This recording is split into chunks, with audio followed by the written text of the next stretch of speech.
मनुष्य रूपा से ही मानवीय सृष्टि का फिर विस्तार हुआ। इसलिए हम सभी जो इस संसार में प्राणी हैं, हम सभी मनुष्य रूपा की संतान हैं।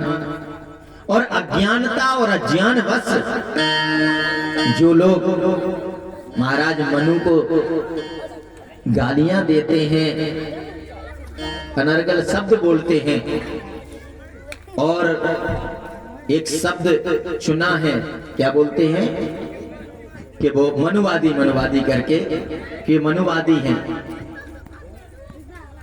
तो अपने ही पूर्वजों को गालियां देते हैं। क्यों? क्योंकि मनुष्य रूपा से ही संपूर्ण सृष्टि है। आप यदि उनको पूर्वजों को गलत ठहरा रहे हैं तो वो आपके भी पूर्वज हैं, हमारे भी पूर्वज हैं, सबके पूर्वज वही हैं। इसलिए ये एक समाज में ऐसा वो रहा कि कुछ लोगों को मनवादी कह करके और सृष्टि को, अब उस पर अनेकों बार लोग प्रश्न करने लगते, महाराज उसमें ऐसा क्यों लिखा, फला चीज में ग्रंथ में ऐसा क्यों लिखा।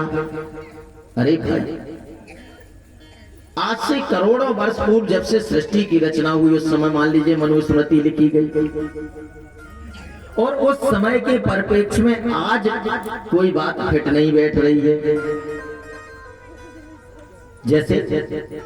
जैसे पहले तरसा चलते थे उससे सिंचाई होती थी, ठीक है, अब तरसे से सिंचाई होती थी। आजकल तुम्हारा मोटर पंप सेट आ गया। अब कहीं किसी के पास तरसा रखा हो और कोई तरसे के बारे में बताए तो उससे ऐसे पानी ढोया जाता था, किया जाता तो आप तरसा बनाने वाले का पुतला जलाओगे, उसको गालियां दोगे, क्यों बनाया। अरे भाई, उस समय के संसाधन की आवश्यकता थी, बनाया, और वो जरूरत थी, उसका उपयोग हुआ, उसी से लाभ मिला। लेकिन इसका मतलब ये नहीं कि उसकी कृति को जलाओ, उनको जलाओ या गालियां दो। करोड़ों वर्ष पहले कोई पुस्तक बनी, उसमें कोई नियम आज फिट नहीं बैठ रहा तो ठीक है, उसको मत मानो, लेकिन उसका मतलब ये तो नहीं कि बनाने वालों को या पूर्वजों को गालियां दो।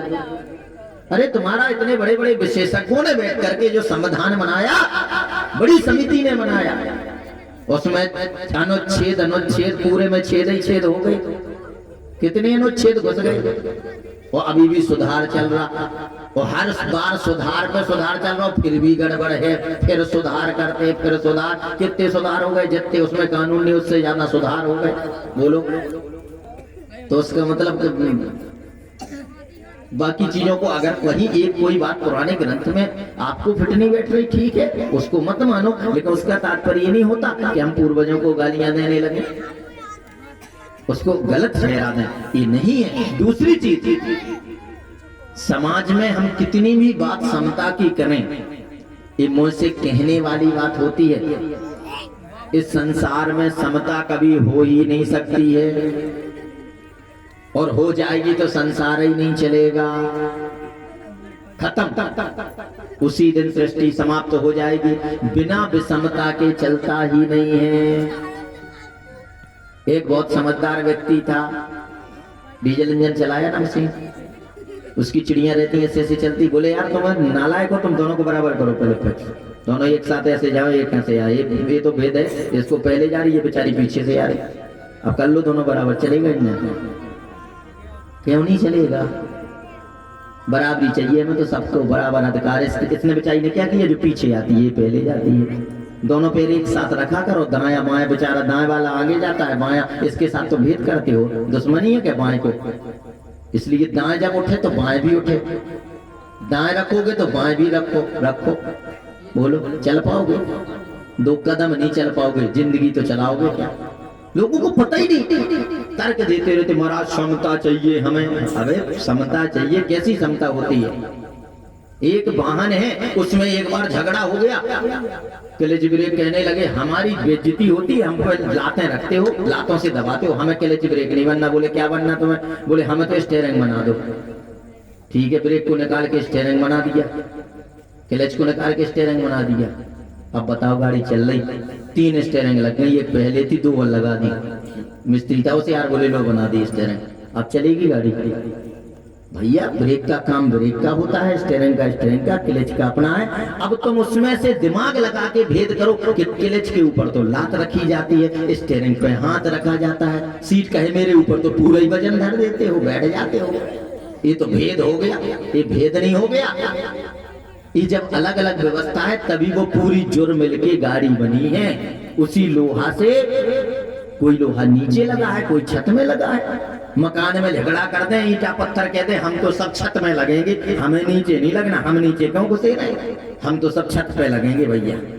अब बताओ मकान बना लो, नी में कोई जाने को घुसने को तैयार ही नहीं पत्थर, वो कह रहा हम तो कंगूरा में लगेंगे, तो लग जाएंगे, कंगूरा पहले बना दोगे।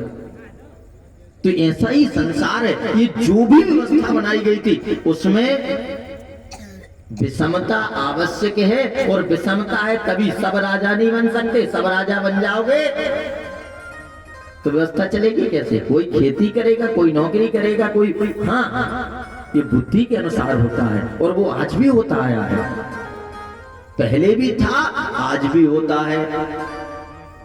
छोटे से छोटे परिवार में भी पैदा हुआ, और यदि उसने माँ बीणा पाणी की कृपा पाली और भगवान की कृपा पाई और परिश्रम किया, पुरुषार्थ किया और ज्ञान बल से बढ़ गया, तो उसकी योग्यता का सदैव सम्मान होता है। वो किसी भी कुल में पैदा हुआ हो। आज भी ऐसे अनेकों लोग हैं जो नीच कुल में कहते हैं कि ये तो शूद्र जाति में पैदा हुआ, हमारा बहुत अच्छा वाद्य यंत्र बजाना जानते हैं, तो अच्छे अच्छे मंचों पर व्यासपीठ के पास बैठने को मिलता है, और खूब उच्च कुल वाले हैं, संस्कार नहीं पाए, शिक्षा ली नहीं, पंडित जी ठोक के आगे से वहां पड़े हैं, कथा में घुसने की हिम्मत ही नहीं पड़ती। ये योग्यता उसको हासिल करके, लेकिन विषमता होगी संसार में तभी संसार संचालित होगा, और इसलिए एक साथ संभव नहीं है। हाँ, समदृष्टि समव्यवहार दो शब्द होते हैं, एक होती है समदृष्टि और एक है समव्यवहार। दृष्टि तो सम रखी जाती है, लेकिन समव्यवहार नहीं होता है संसार में। दृष्टि जैसे हम कहें समदृष्टि, तो इनमें बच्चों से लेकर के बूढ़ों में सब में भगवान के अंश हैं, सबके अंदर परमात्मा का वास है, ये समदृष्टि है। सब भगवान के बनाए हुए स्वरूप हैं, भगवान की बनाई हुई मूर्तियां हैं, इसलिए सबसे स्नेह है।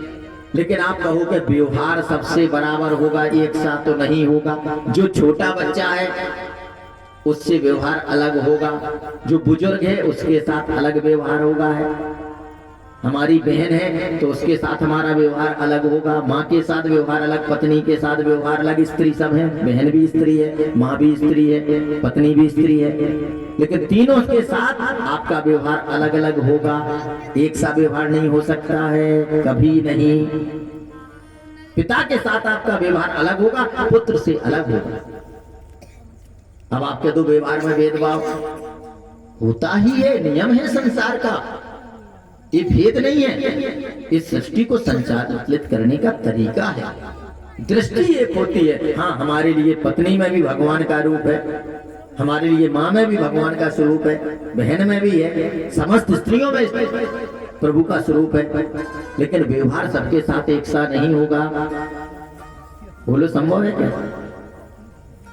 जो पत्नी के साथ व्यवहार है क्या समस्त स्त्रियों से संभव है? जो बहन के साथ व्यवहार है वो क्या माताएं हैं, तो माताओं का दर्जा सबका अलग होता है। इसलिए सृष्टि परमात्मा ने उसी हिसाब से बनाई, और इस सृष्टि का जब हम विधि को समझ जाते हैं, विधान को, इस सृष्टि का बनाया हुआ संविधान है, परमात्मा का बनाया संविधान है। और इसलिए जो अनभिज्ञ हैं, जो सत्संग नहीं करते, वो अल्पज्ञता के कारण महाराज आज विरोध की वाणी बोलते रहते हैं और परेशान होते हैं, और अंत में आ जाते हैं वहीं पर पटरी पर जब झटका लगता है। लोग कहते हैं महाराज भगवान को मानने से क्या होगा, क्या फायदा होगा? अरे धर्म को मानोगे, शास्त्र को, तो आप मर्यादाओं में चलोगे, नियमानुकूल चलोगे, गलत आचरण नहीं करोगे। भगवान से डरते तभी तो बचते हैं, नहीं तो भगवान का भी डर खत्म हो जाए तो फिर व्यक्ति तो स्वच्छंद ना हो जाए, कुछ भी करो, किसका डर है, कौन दंड देगा? तो इस प्रकार से ये मानवीय सृष्टि हुई, और इनके मनुष्य रूपा से 2 पुत्र और 3 पुत्रियां हुई। प्रियव्रत और उत्तानपाद 2 बेटे हुए, और 3 बेटियां आकृति, देवहूति, प्रसूति।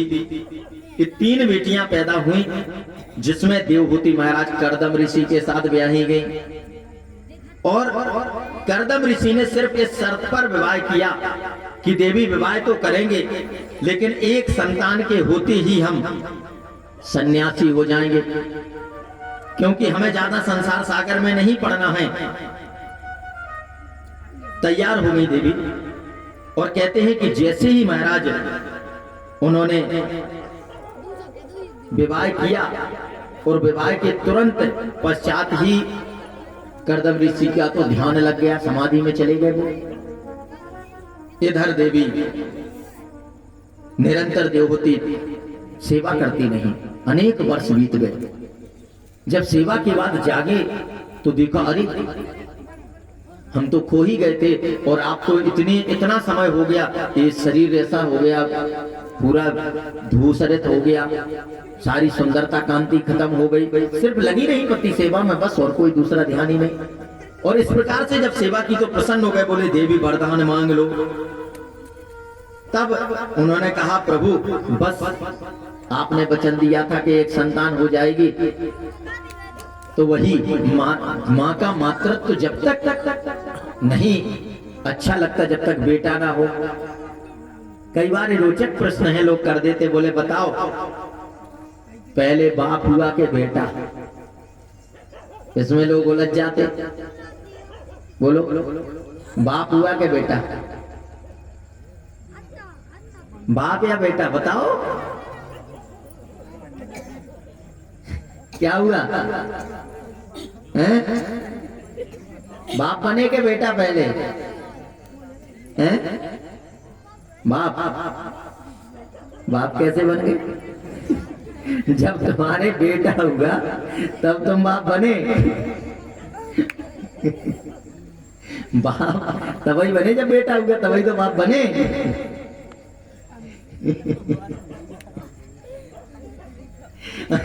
ऐसे उलझनों में लोग फंसते रहते।